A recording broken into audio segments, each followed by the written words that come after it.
Je suis Paulo Picardo, professeur associé en métallurgie auprès de l'Université de Gênes, professeur de l'Université de Bordeaux et membre du Centre national de recherche italien. Mes intérêts principaux dans la recherche sont dans les énergies renouvelables et dans les nouveaux matériaux.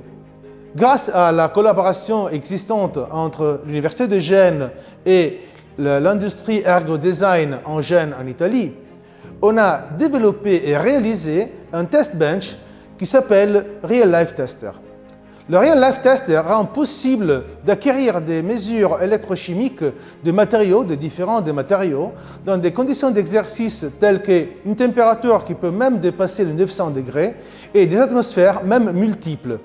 Il y a 3 ans, nous avons commencé à utiliser le Real Life Tester dans le cadre d'un projet européen consacré aux piles à combustible à haute température, les solid oxide fuel cells.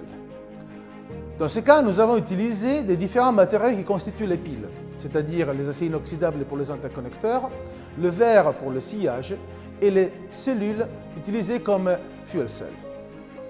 La possibilité d'utiliser à haute température, on a atteint les 800 degrés, un double atmosphère, hydrogène et azote d'un côté, air de l'autre côté, est une charge constante pour charger la cellule et la faire fonctionner, a rendu possible d'acquérir des résultats exceptionnels qui sont comparables à ceux des piles à combustible elles-mêmes utilisées dans des conditions de vie réelles.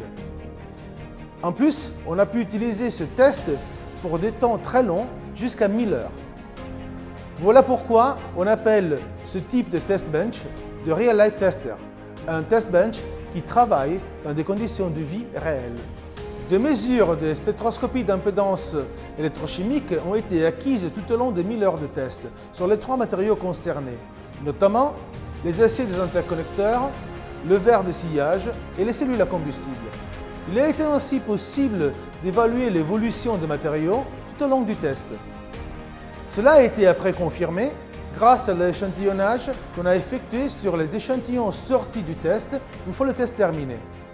On a utilisé notamment un microscope électronique à balayage, puis aussi de la spectroscopie Raman et de diffraction des rayons X. Une des caractéristiques principales de Real Life Tester est sa flexibilité. Cela le rend adaptable à des différents domaines de la recherche dans la science des matériaux.